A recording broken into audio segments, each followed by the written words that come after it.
নিলজ্জ হিমন্ত বিশ্ব শৰ্মা, নিলজ্জ। আপুনি মানুহ নহয়, আপুনি অমানুহ।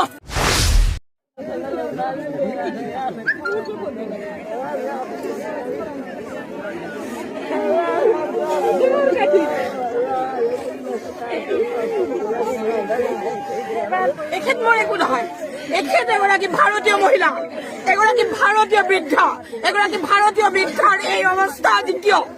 হিমন্ত বিশ্ব শৰ্মা, আপোনাৰো মাতৃ আছে, এগৰাকী ভাৰতীয় মহিলাক আপুনি কিয় এনেকে পেলাই দিছে? কিয় পেলাই দিছে? মোৰ একো নাই, তেওঁ কান্দিছে, মোৰ মালে মনত পৰিছে, তেওঁৰ কান্দোন দেখি মোৰ মালে মনত পৰিছে। মই দিব নোৱাৰো, একো দিব নোৱাৰো, মই ধনী মানুহ নহয়, মই একো কৰি দিব নোৱাৰো। কিন্তু হিমন্ত বিশ্ব শৰ্মা, আপুনি এবাৰ এই মানুহখিনিৰ এটা সুব্যৱস্থা কৰক, এওঁলোকক খাবলৈ দিয়ক, এওঁলোকক থকাৰ সুবিধা কৰি দিয়ক। ইমান অন্যায় নকৰিব, ইমান অমানুহ নহব, ইমান অমানুহ নহব। হিমন্ত বিশ্ব শৰ্মা, তেখেতসকলক কিবা এটা কৰি দিয়ক, কিবা এটা কৰি দিয়ক, খাবলৈ দিয়ক, চিকিৎসা দিয়ক।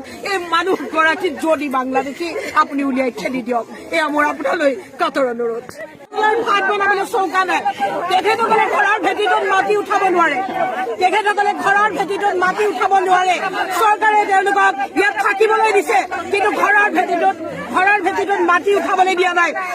তেখেতসকলক থাকিবলৈ দিছে, কিন্তু ভেটিটো পথাৰ, এইখিনি পথাৰ অঞ্চল, গতিকে ঘৰত ভেটি বনাবলৈ দিয়া নাই। তেখেতসকলে ভাত বনাব নোৱাৰে, তলত পানী। এই ইমান অত্যাচাৰ কিয় কৰিছে? হিমন্ত বিশ্ব শৰ্মা, আপুনি ইমান অত্যাচাৰ কিয় কৰিছে? আপোনাৰ সন্তান আছে, আপোনাৰ দুটা সন্তান আছে, আপোনাৰ মা আছে, আপুনি এই মানুহগৰাকীক চাওকচোন, আপোনাৰ মাৰ মুখখন নেদেখেনে? আপুনি অতি সোনকালে আপুনি এই শিবিৰৰ ব্যৱস্থা কৰক, নহলে কিন্তু ভয়ংকৰ আন্দোলন হব, তীব্ৰ গণতান্ত্ৰিক আন্দোলন হব। অসমৰ ৰাইজ আপোনালোক একগোট হওক। এই মানুহখিনি কেৱল মুছলিম হোৱাৰ কাৰণে আমি এওঁলোকক এনেকৈ দলিয়াই পেলোৱাটো অমানৱীয় কাম। মানৱীয়তাৰ হকে যুঁজক অসমৰ ৰাইজ, মানৱীয়তাৰ হকে যুঁজক।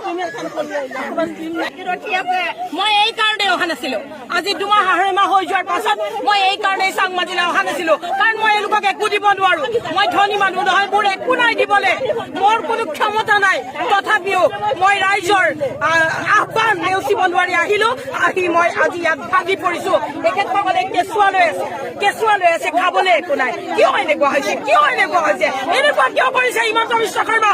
আপুনি আমাৰ টকাৰে দৰমহা লৈছে, আপোনাৰ ৰাজভৰণত আমাৰ টকা আছে, এওঁলোকৰ টকা আছে, সকলোকে দিব লাগিব। কাইলৈৰ ভিতৰত আপুনি হোজাই জিলা প্ৰশাসন, হোজাই ডিচিয়ে দেখিছে নহয়, মই হোজাই ডিচিক সুধিছো, আপুনি গম পায় নে নাপায়?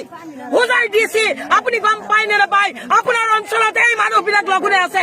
হোজাই ডিচি আপুনি দেখিছে নে নাই? আপুনি অতি সোনকালে আহক, 2 ঘণ্টাৰ ভিতৰত আহি এওঁলোকক ব্যৱস্থা কৰক। নিলজ্জ হিমন্ত বিশ্ব শৰ্মা, নিলজ্জ। আপুনি মানুহ নহয়, আপুনি অমানুহ। আপুনি নিজৰ মাকক ভাল নাপায়। মাকক ভাল পোৱা মানুহে আনৰ মাকক দুখ নিদিয়ে, মহিলাক দুখ নিদিয়ে। আপুনি মাকক ভাল নাপায়। আপোনালৈ মোৰ ঘিণ লাগিছে, আপোনাক মই ধিক্কাৰ দিছো। আপোনাৰ লাজ লগা নাই?